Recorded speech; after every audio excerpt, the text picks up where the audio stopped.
Kita ikuti khidmat Ramadan bersama Ikatan Dai Indonesia. Acara ini bisa ditonton dan didengar di aplikasi Xpeace Radio dan juga di rasiofm.co.id.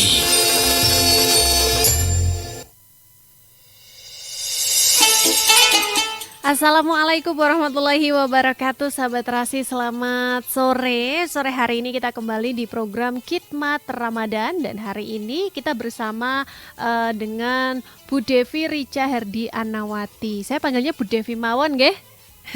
Bu Devi ini dari Salimah Magetan, sahabat Rasi. Selamat sore Ibu. Selamat sore Mbak. Alhamdulillah. Ini tadi cuacanya lumayan panas ya Bu. Tadi kesini naik apa Bu? Diantar. Oh, naik mobil. Iya, kita naik. Dan hari ini sahabat Rasi bersama dengan Bu Devi, kita akan membahas mengenai menjaga spirit Ramadan ya, yang tentunya dipandu sama Bu Devi. Dan untuk sahabat Rasi yang ingin bertanya nanti berkaitan dengan tema atau bertanya dengan hal di luar tema juga boleh, nanti bisa langsung telepon saja di 081130209006. Tanpa berlama-lama ya Bu Devi, mungkin bisa dijelaskan nih menjaga spirit Ramadan, padahal Ramadan ini juga tinggal beberapa hari lagi nih Bu. Betul. Seperti apa ini Bu? Ya, baik. Mohon maaf dengan Mbak Putri. Ya, terima kasih Mbak Putri dan sahabat Rasi semuanya sudah diberi kesempatan kepada kami untuk menyampaikan dan membagi semangat ya, semangat Ramadan yang kita tinggal berapa hari lagi ini? Dua tiga hari ya. Iya, sekitar 2-3 hari. Iya, saya buka dulu ya Mbak Putri. Nyun sewu ya. Bismillahirrahmanirrahim. Assalamualaikum warahmatullahi wabarakatuh. Waalaikumsalam warahmatullahi wabarakatuh. Innal hamdalillah nahmadu wa nasta'inu wa nastaghfiruh wa na'udzubillahi min syururi anfusina wa min sayyiati a'malina may yahdihillahu fala mudhillalah wa may yudlil fala hadiyalah. Asyhadu an la ilaha illallah wa asyhadu anna Muhammadar Rasulullah. Rabbis rohli sadri wa yassir li amri wahlul 'uqdatam min lisani yafqahu qawli. La haula wala quwata illa billahil aliyyil azim. Segala puji hanya bagi Allah Rabb semesta alam ya Mbak, yang sebagai pemilik nafas kehidupan kita ya, yang sampai hari ini tuh masih meminjamkan kepada kita itu detak jantung ya. Sampai sekarang kita masih dipinjami. Semua yang ada di tubuh kita ini kan peminjaman ya Mbak ya. Kita tidak memiliki, jadi Allah masih memberikan kesempatan kepada kita dan meminjami kita detak jantung sehingga kita masih bisa bernafas, menumpang nafas di bumi ini begitu nggih. Maha suci bagi Allah Rabb semesta alam sehingga kita masih bisa menghirup udara di bumi ini. Sholawat dan salam untuk junjungan kita Nabi Muhammad Sallallahu Alaihi Wasallam. Beliau adalah manusia yang paling sempurna yang dihadiahkan oleh Allah ke muka bumi, yang mengajarkan kepada kita untuk merawat luka dan menyembuhkan luka kita ini dengan doa. Seperti itu nggih. Terus dan mengajarkan kita untuk menghadapi kesulitan itu dengan kesabaran ngoten nggih. Semoga spirit Ramadan dan semangatnya Rasulullah Muhammad Sallallahu Alaihi Wasallam itu tetap mengalir di dalam darah kita gitu ya. Kita tetap semangat di akhir Ramadan ini dan kita tidak mudah untuk menyerah oleh keadaan dan kita tidak sombong oleh pencapaian ngoten nggih. Jadi kita tidak jadi mencontoh Rasulullah untuk tidak sombong gitu ya terhadap pencapaian yang kita dapatkan selama ini ngoten nggih. Mbak Putri sudah bolong puasanya? Sudah. Di tengah-tengah untungnya. Jadi pas awal sama akhirnya aman, Bu. Alhamdulillah. Ya. Di akhir Ramadan ini ya sebenarnya tinggal 3 hari seperti itu nggih. 3 hari ini 2 lah. Karena ini sudah mau buka ya kita ya. Iya. Sudah mau berbuka. Jadi tinggal 2 hari ke depan ya kita berbuka puasa untuk berpuasa menjalankan ibadah puasa. Jadi Ibnu Jauzi rahimahullah berkata bahwa seekor kuda pacu, ngaten nggih. Tahu kuda ya Mbak ya? Tahu. Biasa kuda itu kuda itu kan ada macam-macam nggih. Ada yang kuda andong, ada yang kuda pacu, ada yang keledai yang kecil yang ditaruh di kebun binatang. Nah, ini beliau berkata seekor kuda pacu jika sudah mendekati garis finish ia akan mengerahkan seluruh tenaganya untuk memenangkan perlombaan. Ngoten nggih. Jadi kalau kuda pacu itu kalau melihat garis finish itu akan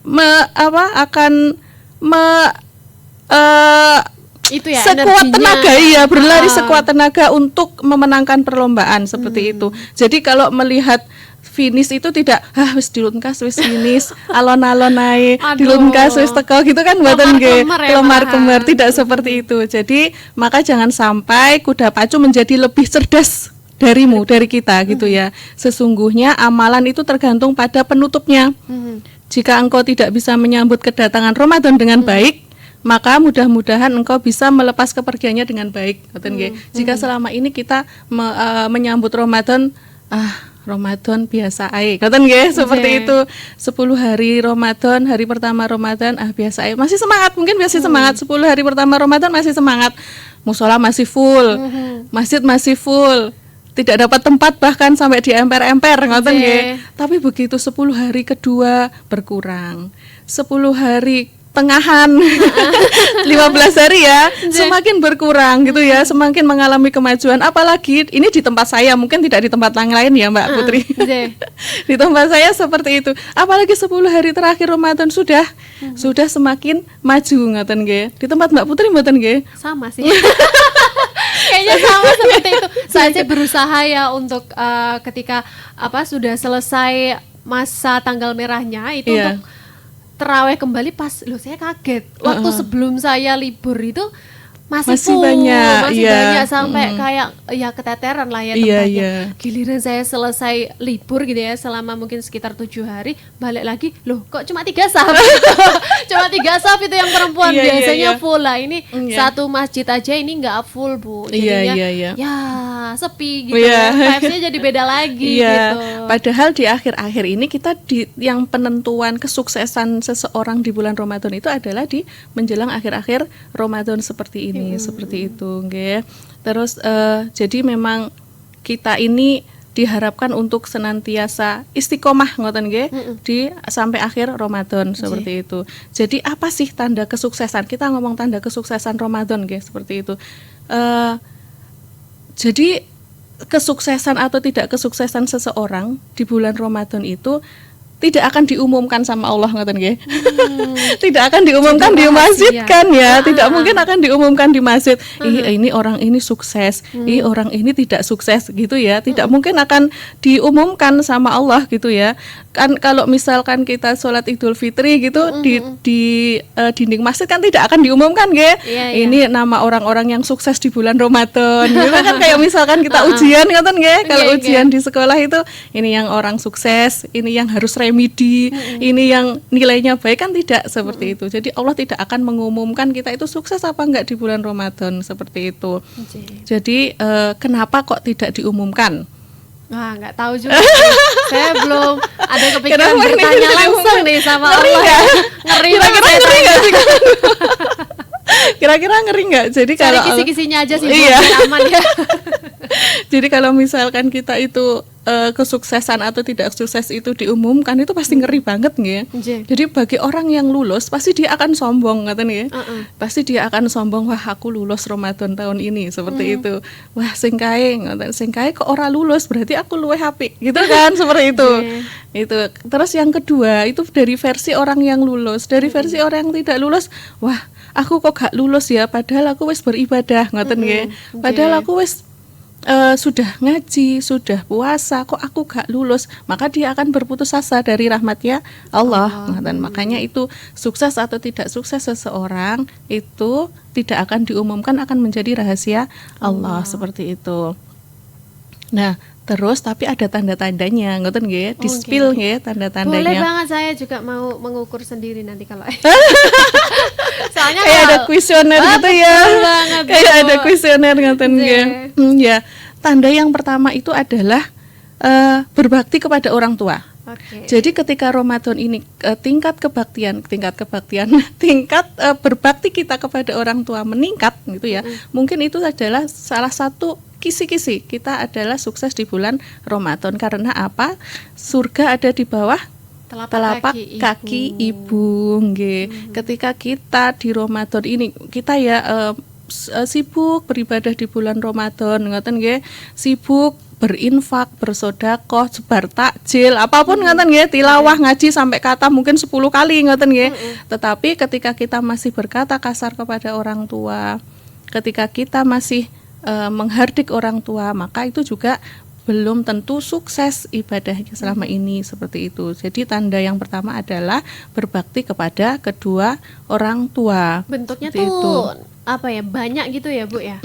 Bentuknya banyak sekali. Jadi tanda kita berbakti kepada orang tua itu adalah lisan kita menjadi lebih lembut kepada kedua orang tua, ngoten nggih. Jadi tidak membentak mereka, terus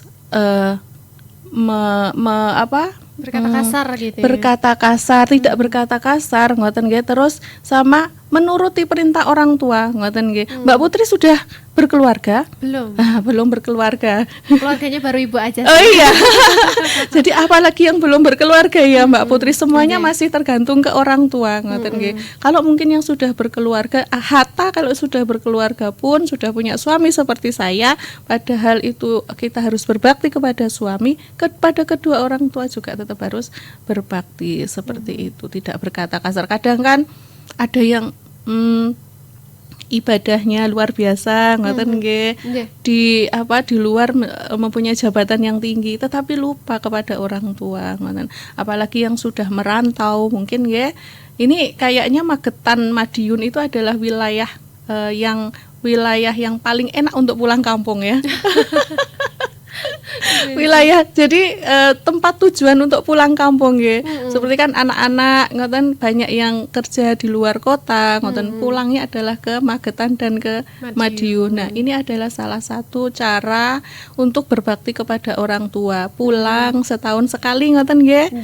Mudik untuk berbakti bersilaturahim kepada kedua orang tua seperti itu. Bu Devi, saya mau tanya nih berkaitan sama tadi yang ngomongnya mungkin keras begitu ya, kan nadanya harus lembut gitu ya. Nah, gimana kalau misal orang yang terbiasa dengan logat yang mungkin kan terkadang tuh tiap desa itu logatnya beda-beda. Ada yang logatnya benar-benar halus banget, ada yang logatnya itu mau sama orang tua sekalipun terkadang nadanya pun mereka selalu tinggi, tapi tidak bermaksud untuk menyakiti, karena memang cara bicara mereka dengan nada tinggi begitu ya, terbiasa guyonan pun mungkin bagi Biasa orang yang aja. halus biasa saja. Ada yang mungkin omongannya kasar tapi itu masih dalam batas guyonan. Itu seperti apa, Bu? Oh iya, ya baik Mbak Putri. Ini Mbak Putri kalau ngomong kayaknya lembut ke orang tua ini. Enggak sih sebenarnya, karena kalau cewek ketemu sama cewek itu pasti ada crashnya Oh dong. gitu, iya, Apalagi iya. serumah cuma berdua, terus yang satu begini, aduh, Oh gitu ya. pusing mengkomunikasikannya nih. Iya Bu. iya, baik Mbak Putri. Iya. Jadi kita apalagi satu rumah ya, apalagi satu rumah kita sudah mengenal watak masing-masing orang dari kita. Mungkin orang tua ibu kita sudah mengenal watak kita, dan kita sebagai anak juga sudah mengenal watak ibu kita gitu, seperti itu. Jadi ketika kita dalam pengucapan atau dalam sikap apapun, selama itu tidak menyakiti hati orang tua, ngoten nggih. Mungkin bisa jadi guyon, ngoten nggih, guyon tapi kok ketoke wong liya iku nganggepe kasar. Anjir. Tetapi orang tua menganggap oh iki anakku guyon, itu tidak apa-apa. Akan tetapi kalau itu orang tua itu sudah tersinggung, itu yang tidak boleh. Kan apalagi ada juga yang lembut tapi nyelekit. Kan juga ada ya, iya gitu. Itu tipe ibu saya banget itu. Lembut tapi nyelekit. Kadang gitu. perkara hal kecil gitu ya, karena kita kan mungkin masih anak-anak juga ya, Bu Iya, ya. iya. Jadi kan mungkin pasti ada ego-egonya, kemudian ada crush di situ, orang kita nggak tahu bahwa ini menyakiti hati orang anaknya, tua enggak. begitu ya. Terus kemudian si ibu nih sambil nangis-nangis, sambil ngomongnya agak nyelekit gitu. Aduh, bingung iya, juga iya. saya. Iya, iya. Aduh, ini saya juga salah, tapi gimana ya? Ibu saya juga ada salahnya juga tuh. Jadi kayak ya gitulah, Bu ya. Iya iya iya. Jadi saya malah introspeksi diri gini, Mbak. Iya, saya juga, Bu. Iya, iya. Jadi kayak ini Mbak Putri ini kayak saya Gen Z ya. Anak saya juga masih Gen Z gitu. Anak saya juga Gen Z. Duh, jangan-jangan anak saya juga perasaannya gitu ya sama kayak Mbak Putri ya gitu, seperti itu tidak ya. Iya, jadi nggih ngoten Mbak Putri. Jadi selama kita sudah paham, sudah tahu karakternya, kita sebagai anak, ya kewajiban kita sebagai anak ya, entah nanti orang tua itu menganggapnya gimana, tapi yang jelas seorang ibu itu kepada anak tidak mungkin menginginkan yang buruk, tidak mungkin akan memberikan sesuatu yang buruk. Pasti apapun walaupun itu nyelekit di kita ya, mungkin kita merasanya nyelekit, aduh salah neh gitu ya, mungkin saya seperti itu, salah neh. tapi itu kita yakin suatu saat itu akan kita membutuhkan seperti itu. Tidak untuk sekarang, ke depan masih ini nyelekit, oh ini ternyata memang untuk kebaikanku ya, seperti itu. Karena saya juga pernah muda Mbak ya. Karena saya juga pernah muda gitu. Ibu ini salah neh, ngene gak oleh, ngono gak oleh gitu kan ya, seperti itu. Tapi begitu saya menjadi seorang ibu dan berubah menjadi seorang ibu dan mempunyai anak juga ya, saya baru merasakan, oh ternyata orang tua itu menginginkan yang terbaik buat kita, walaupun ada yang disampaikan seperti itu, walaupun sekarang saya belum menerima, tapi kelak insya Allah itu akan menjadi kebaikan buat kita. Begitu Mbak Putri. Mungkin itu yang yang pertama. Yang kedua adalah tanda kesuksesan yang kedua adalah tetap istiqomah di jalan kebaikan. Ya, jadi jangan sampai kita ini adalah hamba Allah, nggih. Bukan hamba Ramadan. Nggih. Jadi kan banyak ya ketika hari-hari biasa gitu, biasa aja. Memang di Ramadan itu harus lebih baik daripada hari-hari sebelumnya atau hari-hari biasanya. Tetapi jangan sampai kita menjadi hamba Ramadan. Hamba Ramadan itu bagaimana? Ketika kita hanya menghamba, menyembah, melakukan segala aktivitas dan amal kebaikan hanya di bulan Ramadan, itu namanya hanya hamba Ramadan. Setelah Ramadan adalah Ramadan wisbar, bulan jackpotnya sudah selesai kan nggih? Biasanya kan bulan banyak bonus adalah di bulan Ramadan gitu. Tidak seperti itu. Tapi kita tetap istiqomah ngoten nggih. Jangan sampai kita kayak membangun istana pasir. Kita bangun di bulan Ramadan ngoten nggih, tapi setelah itu kita digoda iblis mengikuti, ini kan iblisnya harus masih di iblisnya mumpung masih dibelenggu ini ya. Setelah nanti lepas kita menjadi mengikuti bisikan iblis, kita menghancurkan rumah yang kita bangun. Iya, yang rumah pasir. Jangan sampai seperti membangun rumah pasir itu tadi. Berarti pesan moralnya dari sini kalau bikin rumah harus pakai semen juga ya. Betul. Kalau cuma pakai pasir hancur ya Bu ya. Betul. Iya Mbak. Jadi ingat masa kecil, masanya Mbak Putri ada nggak membangun rumah pasir gitu zaman sekarang? Tidak ada ya? Lupa saya. Soalnya kalau saya itu mainnya itu sama cowok-cowok, jadi jarang main sama cewek. Jadi gitu. Tapi tetap girly banget kok Bu ya. Jadi nggak tombay-tombay banget, cuman mungkin kebiasaan karena sama cowok, jadi kayak mungkin lebih agak lebih kuat lah daripada cewek gitu ya. Iya, kokoh tadi ya. Kokoh pakai semen tadi. Iya, betul banget. Roda 4 lagi. Iya. Oke, silakan dilanjut. Iya. Kemudian tanda kesuksesan yang ketiga adalah berusaha semaksimal mungkin menjaga dan meningkatkan kualitas ibadah pada bulan-bulan berikutnya, sama seperti di bulan Ramadan seperti itu.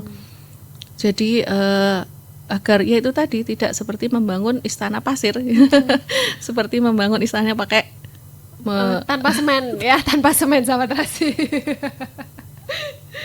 Iya. Terus yang selanjutnya Mbak Putri, jadi walaupun bulan Ramadan telah berakhir, ini belum berakhir nggih. Nanti 2 hari kalaupun sudah berakhir, bukan berarti ibadah kita itu sudah selesai.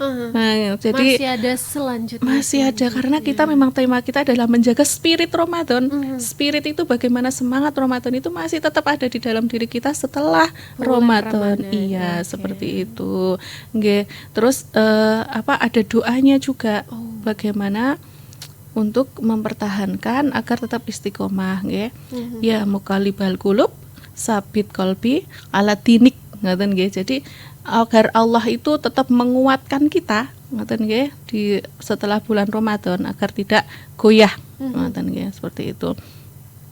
Jadi contoh keistiqomahan itu juga dulu pernah ada di zamannya Rasulullah, di sahabat Rasulullah. Mungkin Mbak Putri pernah mendengar Abdullah bin Umi Maktum. Pernah mendengar? Pernah dengar tapi lupa kisahnya. Oh iya. Iya. Abdullah bin Umi Maktum, beliau adalah sahabat Rasulullah yang dari lahir itu sudah tunanetra. Jadi beliau adalah sepupu Khadijah. Kalau Khadijah tahu kan, Mbak Putri, tahu. Siapa Khadijah? Yang ibunya apa istrinya Rasul? Saya bingung. Antara ibunya. Khadijah kayaknya istrinya ya. Iya, 100 sekali ya, maaf. Sampai semangatnya ya. Saking semangatnya. Khadijah itu adalah istri pertama Rasulullah, ya, yang beliau berusia 40 tahun pas waktu menikah dan Rasulullah berusia 25 tahun. Iya. Waktu itu jadi Abdullah bin Umi Maktum itu adalah sahabatnya Rasulullah yang sekaligus sepupunya Khadijah radhiyallahu an. Jadi beliau itu tunanetra dari lahir. Karena tunanetra, beliau minta izin ke Rasulullah agar tidak diizinkan, diberi keringanan untuk tidak pergi ke masjid. Dan menurut, karena memang kalau ke masjid itu harus berjalan sendiri, tidak ada yang menuntun, tidak ada yang mendampingi, jadi merasa berat gitu ya Abdullah bin Umi Maktum gitu. Terus menurut Mbak Putri kalau kisahnya ini diizinkan nggak sama Rasulullah? Masih ingat nggak?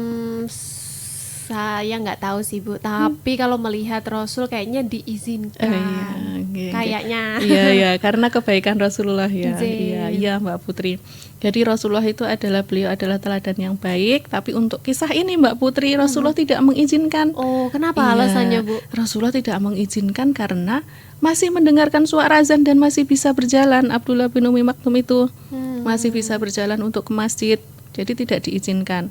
Jadi Abdullah bin Umi Maktum pun tetap berjalan ke masjid walaupun tidak ada yang mendampingi. Kemudian ya karena nggak kelihatan jadi menabrak batu, jatuh, terluka, berdarah gitu kan. Tapi Abdullah bin Umi Maktum tetap ke masjid. Keistiqomahan beliau tetap ke masjid. Iya, tetap ke masjid walaupun jatuh dan berdarah-darah begitu ya. Kalau kita seperti itu mungkin hujan gerimis aja nanti pilek. Betul lagi ya. Gak usah ke masjid lah, engkau nek pilek gitu. Wah, kan untungnya ya. Pada saat itu belum ada got ya Bu. Kalau kita masuk got kayaknya udah nggak bisa ke masjid, harus mandi ya. Ke ini ya, di Arab nggak ada got mungkin ya saat itu. Iya, adanya padang pasir soalnya. Iya begitu. Terus tapi tetap melanjutkan perjalanan. Besoknya juga seperti itu, setiap hari seperti itu. Nah pada suatu saat itu ada yang menolong, didampingi sama yang menolong itu, digandeng untuk dibawa ke masjid. Terus Abdullah bin Umi Maktum bertanya, siapakah engkau? Ngoten kan? Siapa coba? Dia adalah setan, dia iblis. Yang menolong itu adalah iblis. Kalau kita kalau kita mendengar itu yang menolong iblis, kita sudah lari kan ya. Aduh gitu kan. Tidak. Kenapa engkau mau menolongku begitu? Jadi beliau Abdullah bin Umi Maktum itu kenapa engkau mau menolongku? Karena setiap jatuh itu Allah akan menghapus separuh dosa Abdullah bin Umi Maktum. Nah, jadi iblis itu seperti itu kan, makanya iblis itu menolong agar Abdullah itu nggak jatuh. Karena kalau jatuh, setiap jatuh Abdullah bin Umi Maktum itu akan dikurangi separuh dosanya. Oh, berarti si iblis ini menghalangi gitu ya? Biar nggak jatuh, makanya dituntun sampai ke masjid biar nggak jatuh gitu kan, seperti itu. Itulah yang menyebabkan Abdullah bin Umi Maktum menjadi orang yang mulia di sisi Rasulullah dan di sisi Allah, seperti itu. Itu kisah yang pertama untuk keistiqomahan Mbak Putri. Yang kedua, ini juga ngetren sahabat ini. Sinten niku? Siapa juga? Bilal bin Robah. Oh iya, Bilal saya tahu nih. Ya, ngetren kan itu. Yang azan ya. Betul sekali. Yang pertama kali yang mengumandangkan azan, dan suara azan Bilal bin Robah ini sangat disukai Rasulullah, paling disukai Rasulullah seperti itu. Jadi pas waktu Bilal bin Robah ini adalah beliau ini menjaga orang yang senantiasa menjaga wudunya. Jadi nggak pernah batal wudunya seperti itu. Kita paling berwudu kalau mau sholat ya. Iya. Kalau mau sholat saja ya, seperti itu. Nah ini menjaga wudunya, entah itu sholat ataupun di luar sholat itu tetap menjaga wudunya seperti itu. Itu istiqomah terus sampai ketika Rasulullah itu Isra Mi'raj. Tahu kan peristiwa Isra Mi'raj nggih? Ketika Rasulullah Isra Mi'raj itu melihat terompah. Tahu terompah Mbak? Nggak tahu? Nggak tahu. Ya. Terompah itu kalau di bahasa ngetren kita sandal. Oh iya. Alas kaki. Jadi alas kakinya Bilal bin Robah sudah ada di surga. Oh. Masya Allah ya. Orangnya masih hidup di dunia, tetapi terompahnya sudah ada di surga. Itu dilihat Rasulullah pada waktu peristiwa Isra Mi'raj. Waktu naik dari ke Sidratul Muntaha itu ya bersama para nabi, melihat ada terompahnya Bilal bin Robah seperti itu ya. Terus itu tadi tanda kesuksesan ya Mbak. Terus bagaimana caranya kita itu bisa mempertahankan spirit Ramadan? Itu tadi kan ciri suksesnya ya. Iya, ciri suksesnya. Spillnya 3 itu aja lah. Mungkin cara yang lain, ciri yang lain juga ada. Sekarang Caranya menjaga spirit itu bagaimana? Yang pertama adalah tapi bentar dulu nih, gimana Bu, ya. gimana? Ini sebelum kita ke biar spirit kita itu tetap jalan terus ya, caranya kita rahasiain dulu nih Bu. Oh gitu, boleh. Kita nanti akan kembali lagi sahabat Rasi ya setelah jeda yang satu ini. Jadi jangan kemana-mana, tetap di Khidmat Ramadan bersama Putri dan juga Bu Devi ya dari Salimah Magetan. Dari Kota Magetan, inilah Rasi Media Inspiratif dan Informatif.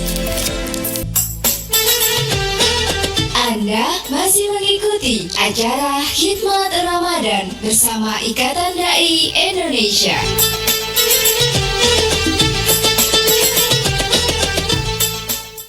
Sahabat Rasi, kembali lagi di program Khidmat Ramadan masih bersama Putri dan juga Ibu Devi Rica Herdi Anawati, atau ya kita panggil Bu Devi ya. Bu Devi, ini tadi kan kita sempat terjeda ya mengenai gimana sih caranya agar spirit kita di bulan Ramadan ini tetap kita tularkan di bulan-bulan selanjutnya. Iya.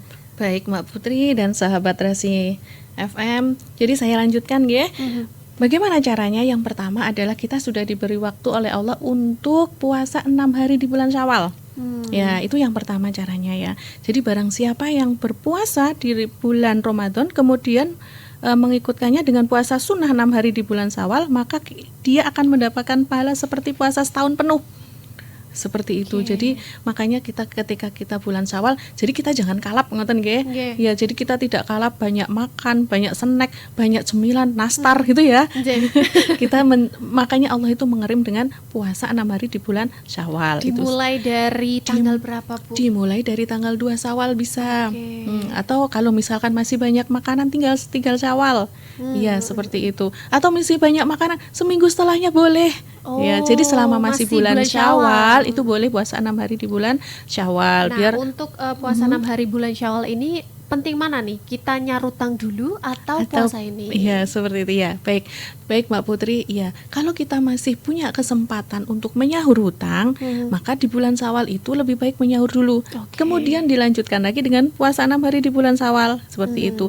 Akan tetapi kalau misalkan ini ada 2 pendapat Mbak Putri. Yang pertama seperti itu. Yang kedua seperti dicontohkan oleh Aisyah, bahwa Aisyah itu juga pernah berpuasa menyahur hutang di bulan Sya'ban. Nah, jadi kan beliau juga makanya diperbolehkan puasa Syawal dulu baru kemudian menyahur hutang.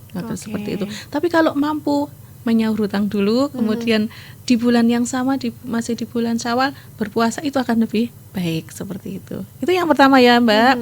Yang kedua adalah kita mencari lingkungan yang baik. Circle yang baik, bukan circle yang toksik. Anak muda sekarang gitu ya, kita punya bersirkel-sirkel ya. Aduh, circleku toksik deh, ganti circle gitu ya. Tidak seperti itu. Jadi kita berteman dengan siapapun, tapi circle-nya, lingkungannya itu kita memilih lingkungan yang baik, yang mengingatkan kita untuk senantiasa beribadah kepada Allah, tidak mengajak kita ke jalan yang tidak baik. Karena anak-anak muda sekarang ini terpengaruh sekali dengan circle-nya. Jadi kalau di hadis itu seseorang itu akan terlihat dengan siapa temannya. Kalau sekarang itu kan seseorang itu akan terlihat dengan siapa circle-nya. Lah kayak boloan karo kae gitu kan. Seperti itu. Yang ketiga adalah banyak berdoa kepada Allah agar diberi keistiqomahan. Ini penting juga Mbak Putri, seperti itu ya.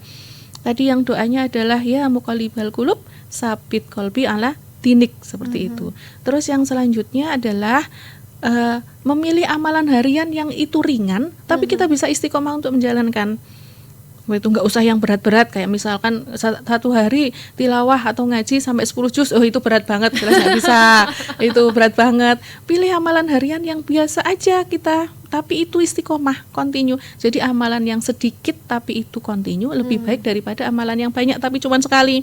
Sedekah 1 hari 1 juta, habis itu selesai, enggak ya? Tapi kalau misalkan ini sedekah setiap pagi, sedekah subuh 2.000 aja, tapi istiqomah setiap subuh. Ngaji 2 lembar saja, tapi istiqomah setiap hari, itu lebih baik, seperti itu. Terus yang selanjutnya adalah mengingat kematian. Seperti itu. Jadi sahabat Rasi dan Mbak Putri, ini penting ya, karena kita mengingat kematian itu menjadi salah satu cara efektif untuk kita tetap menjaga semangat spirit Ramadan. Ketika kita mengingat kematian, wah, apalagi sekarang ini ya, lagi gencar-gencar banget akhir zaman gitu ya. Takut saya, Bu. Enggak ya, yang ini kan lagi ngetren banget di media sosial gitu ya. Banyak yang menyangkut pautkan perang di Timur Tengah dengan akhir zaman. Betul. Seperti itu. Sebenarnya itu adalah sebagai pengingat, entah itu ya mungkin tanda-tanda akhir zaman seperti yang ini, kita nggak usah bahas ke sana ya karena bukan temanya ya. Betul itu banget. memang ada, cuman sebagai pengingat saja, tidak untuk kita ketakutan. Betul. Gitu kan, seperti itu Mbak. Terus yang khususnya untuk sebagai ibu ini bagaimana caranya ya? Ibu itu karena sebagai uswatun hasanah, bagaimana caranya dia menjaga keistiqomahan di dalam keluarga untuk tetap istiqomah Ramadan itu. Yang pertama itu ibu sebagai uswatun hasanah, sebagai teladan yang baik. Kalau misalkan anaknya pengen baik, pengen istiqomah setelah Ramadan, maka ibunya harus mencontohkan terlebih dahulu. Berat ya Mbak Putri, menjadi ibu itu berat ya. Berat sekali. Apalagi kalau misal single parent, Bu. Aduh, berat banget gitu itu. ya. Karena harus jadi bisa mencontohkan figur ayah dan juga figur ibu gitu ya. Baik, ya betul sekali. Saya juga pernah ibu saya sudah pernah menjadi single parent saat adik saya di kelas 2 SD dan saya juga masih SMP. Wah, itu berat berat ya, Bu, ya. banget. Saya harus masuk kuliah dan ya memang menjadi ibu itu berat sekali, tapi kelebihannya juga banyak, pahalanya juga besar walaupun berat, seperti itu. Yang kedua, sebagai ibu itu sebagai motivator, Mbak. Karena ini salimah ya, salimah itu fokusnya kan kita di ibu-ibu ya, makanya pesannya adalah ibu itu sebagai motivator. Jadi kalau misalkan digambarkan sebagai tokoh kartun itu dia sebagai panglima perang yang saya jadi imajinatif ya. Panglima perang pakai baju baja gitu ya, dia megang pedang, megang pisau, megang sembarang barang gitu ya. Itu ibu sebagai motivator gitu ya. Ibu yang mengingatkan waktu sholat, ibu yang mengajak keluarga untuk tetap menjalankan ibadah sunnah ya, puasa Senin Kamis, sedekah subuh, ngaji dan lain sebagainya. Memberikan motivasi dengan cara yang lembut dan penuh kasih dan sesuai karakter orangnya. Kalau anaknya tidak bisa dengan lembut, ya memang harus karakternya ya dikasarin, bukan dikasarin, agak keras, bukan tegas, ya? Benar-benar tegas, bukan kasar gitu ya, seperti itu. Terus yang selanjutnya, ibu sebagai pengatur lingkungan rumah. Gitu. Ibu sebagai pengatur lingkungan rumah. Jadi itu yang mempengaruhi keistiqomahan ibadah di bulan Ramadan. Mengurangi hal-hal yang melalaikan, HP, TV, ya, gadget tanpa kontrol. Anak sekarang ini kan gadgetnya luar biasa, sedikit-sedikit scroll TikTok yang katanya mau nyari apa, atau mungkin lihat Google, lihat mata pelajaran apa, ada PR, ujung-ujungnya lihat TikTok gitu ya. Nah, kebetulan banget nih, ini kita bahasnya soal ibu, ini juga ada ibu-ibu yang sepertinya ingin bertanya nih, Bu Devi ya. Ada Bunda Ari dari Madiun, selamat sore. Assalamualaikum. Selamat sore, Assalamualaikum Mbak Putri, Bu Devi. Waalaikumsalam warahmatullahi wabarakatuh. Amin, Bunda. Dalam tadi tangkap masalah niku wau soal membahas puasa Syawal tadi. Ya, niki kan napa wonten kula nggih mirengaken pengajian pengawasan ibarate, saya juga mengikuti pengajian situ. Itu Pak Ustadznya itu bilang kita boleh jadi dikocok gitu loh. Kita membayar ibaratkan kita niatnya puasa membayar utang dulu, terus baru puasa Syawal. Jadi dua niat gitu loh. Dua niat gitu. Jadi Ibu bagaimana pendapatnya untuk benar itu atau emang harus sendiri-sendiri dipilah, maksudnya dipilah-pilah kita puasa Syawal dulu baru nanti di bulan Sya'ban di bulan berikutnya bisa untuk membayar hutang. Ngoten mawon Bu, matur suwun. Assalamualaikum warahmatullahi wabarakatuh. Waalaikumsalam warahmatullahi wabarakatuh. Langsung Mbak Langsung Putri, mawon. iya. Terima kasih Bu Ari atas partisipasinya dan pertanyaannya seperti itu nggih. Jadi saya juga ini belajar lagi ya, ada Ustadz yang bilang seperti itu ngaten nggih. Jadi memang ada perbedaan pendapat Ibu dan monggo pilih yang mana seperti itu. Kita yakin yang mana. Kalau saya Ibu, kalau saya tetap berbeda. Kalau saya bisa berpuasa di di bulan Syawal, menyaur hutang, kemudian puasa sunnah di bulan Syawal, akan saya lakukan dua-duanya Ibu. Akan tetapi kalau misalkan tidak memungkinkan untuk mengkodok di bulan Syawal, biasanya saya puasa Syawal dulu 6 hari. Kemudian di luar bulan Ramadan itu saya baru mengkodok, sebagaimana kisahnya Aisyah radhiyallahu an, yang beliau juga baru mengkodok puasanya di bulan Sya'ban, seperti itu. Pernah mengkodok puasanya di bulan Sya'ban, seperti itu Ibu. Kalau saya ngoten, nanti kalau misalkan kita mau milih yakin yang mana, monggo terserah ngoten nggih. Seperti itu nggih. Ini ada satu penelpon lagi. Baik. Bu Devi, ada Bapak Suwarno ya. Mungkin ini jadi nopo mboten Pak. Saya mau angkat tapi dimatiin sama beliau ya. Ini dia. Selamat sore. Assalamualaikum. Waalaikumsalam warahmatullahi wabarakatuh. Ini dengan Ustazah siapa tadi kok saya nggak Oh, terlambat mendengarkan? ini dengan Bu Devi, Bapak. Wah ini kok rasanya baru kenal ya. Kenalan dulu kalau gitu. Kenalan dulu Bapak, saya Devi Bapak. Oh iya, saya Pak Suwarno dari Glodok. Oh baik Bapak Suwarno. Iya. Itu loh, saya tuh kadang-kadang mendengar apa yang kita tuh tidak boleh mendikte Allah. Yang dikatakan mendikte Allah itu yang bagaimana? Ini mohon penjelasan. Apakah itu permohonan tuh diungkapkan dulu atau bagaimana? Misalnya, ya Allah saya tolong dikirim uang, minta uang dari A atau dari B, itu apakah gitu tuh namanya mendikte? Ya Mbak Putri, Nggih. kemarin lusa tuh saya ke tetangganya Rasi itu, saya mau mampir tapi saya waktu itu pagi ya, kalau sore itu mampir saya. Tempatnya saya mengambil jatah zakat dari Pertuni Magetan. Nggih Bapak. Iya, matur nuwun.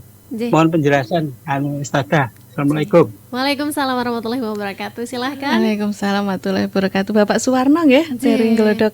Iya, di luar tema ya akhirnya ya. Nggih, iya, tidak apa-apa Bapak, akan saya jawab semampu saya. Jadi mendikte Allah ngaten nggih, seperti itu. Jadi terkadang itu mungkin ya, saya tidak tahu konteksnya, saya kok mendikte Allah seperti apa, saya belum tahu. Maksudnya beliau mungkin kalau misal minta begini, misal secara eksplisit saya mau ini, ya Allah berikan saya uang sebesar ini. Iya. Mungkin seperti itu. Iya, baik. Iya, mungkin bisa jadi yang namanya mendikte Allah itu terkadang kita itu memaksakan diri, ngoten nggih, memaksakan takdir itu sesuai dengan kehendak kita. Itu mungkin ya saya tangkap seperti itu nggih. Jadi kita itu berdoa kayak sebenarnya itu tidak mungkin terjadi di kita, tapi saya pengennya seperti ini ya Allah, kabulkan ya Allah, tapi takdirnya tidak seperti itu. Misalkan contohnya menginginkan sesuatu yang sebenarnya itu tidak akan terjadi. Jadi kayak relnya itu sebenarnya tidak di situ. Misalkan seseorang itu takdirnya adalah laki-laki, misalkan seperti itu nggih. Takdirnya laki-laki mendikte. Kan banyak yang laki-laki yang berpindah gender ngoten nggih, menjadi perempuan. Salah satunya seperti itu. Mungkin seperti itu ya yang dimaksud untuk mendikte Allah. Jadi kayaknya meminta sesuatu yang Allah itu tidak ridho. Jadi kalau kita meminta itu boleh, sebenarnya kita itu meminta itu detail itu boleh ya Mbak Putri. Jadi kayak misalkan, tapi yang rasional, saya ya Allah berilah saya rumah yang nyaman, luas, di atas tanah 200 meter persegi atau 500 meter persegi, seperti itu. Itu kan kalau misalkan berdoa detail seperti itu, atau mobil merek apa ini naknya? Ya nggak usah sebut merek aja Iya, ya Bu ya. mobil merek ini begitu, itu sebenarnya tidak mendikte. Kalau itu adalah berdoa secara detail, kita menyampaikan itu tidak apa-apa. Tapi kemudian diiringi, saya meminta kabulkanlah doa hamba dengan afiahmu, ngaten nggih. Jadi Allah itu ridho dengan doa kita. Jadi kalaupun dikabulkan itu adalah karena keridhaan Allah, ngaten nggih. Bukan karena keinginan kita. Karena apapun yang sudah diberikan oleh Allah itu adalah yang terbaik buat kita, ngoten nggih. Bukan karena keinginan kita, tapi karena memang kita ingin dan Allah ridho, maka itulah yang terbaik. Seperti itu. Mungkin apa seperti itu maksud pertanyaannya, ngoten nggih. Mungkin seperti itu ya Bapak Asmarno, dan itu tadi jawaban dari Bu Devi. Dan untuk sahabat Terasi jangan kemana-mana, nanti kita akan kembali tetap di Khidmat Ramadan bersama Putri dan juga Bu Devi. Anda masih mengikuti acara Khidmat Ramadan bersama Ikatan Dai Indonesia.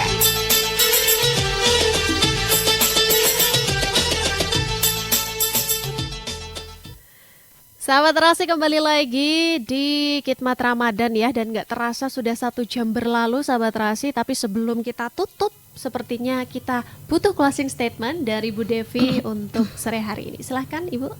Baik, Mbak Putri dan sahabat Terasi, closing statement ya. Sebelum closing statement, saya memohon maaf dulu ya. Ini sudah mau Ramadan berakhir dan mau Idul Fitri. Saya secara pribadi mohon maaf kalau ada salah dan apa-apa yang saya sampaikan ada kekurangan, ada yang salah, saya mohon maaf, mohon dimaafkan karena kefakiran saya sebagai seorang hamba yang minim ilmu, ngaten nggih. Saya mohon maaf dan semoga dimaafkan dan semoga ini membawa kebaikan untuk kita semua. Sebelum closing statement ya, closing statementnya Mbak Putri. Jadi ini kan temanya tentang keistiqomahan, tentang menjaga spirit istiqomah atau konsisten dalam beribadah itu merupakan tanda diterimanya amal Ramadan. Jika seseorang tetap menjaga sholat tepat waktu, melanjutkan kebiasaan membaca Al-Quran dan mempertahankan akhlak yang baik, maka itu menjadi indikasi bahwa pembinaan spiritual selama Ramadan ini berhasil. Sebaliknya, jika kebiasaan baik berhenti total, ya, maka perlu dievaluasi diri. Apakah Ramadan ini sebagai momentum tahunan saja, ataukah sebagai sarana pembentukan karakter yang panjang? Jadi Ramadan itu adalah bulan pembentukan karakter seperti itu. Itu Mbak Putri, mungkin sebelumnya saya tutup pantun aja ya Mbak Putri. Silahkan Bu, cakep banget dipakai pantun. Dicakepin ya Mbak Putri ya. Oke, siap. Senyum tawa hari yang cerah, kisah kita takkan pernah punah. Cakep. Ini udah sama isinya belum nih? Belum. Oke, cakep. Siap lanjut Ibu. Berpisah raga itu bukanlah masalah, sampai jumpa di langkah lagi yang penuh berkah. Aduh, cakep banget ini. Terima kasih Bu pantun penutupnya. Oh, ada lagi. Satu lagi. Boleh, silakan. Ini terakhir. Dari jauh datang seekor rusa. Cakep. Sedikit kisah telah tercipta. Cakep. Rasa syukur memenuhi dada. Semoga kita berjumpa lagi segera Mbak Putri. Amin. Terima kasih sahabat Terasi, dan pantun penutup tadi juga sekaligus menutup perjumpaan kita di Khidmat Ramadan. Terima kasih banyak dan saya tutup dulu. Wassalamualaikum warahmatullahi wabarakatuh. Waalaikumsalam warahmatullahi wabarakatuh. Terima kasih baru saja Anda ikuti Khidmat Ramadan. Acara ini dipersembahkan oleh Radio Rahasia FM Magetan dan bekerja sama dengan Ikatan Dai Indonesia Magetan.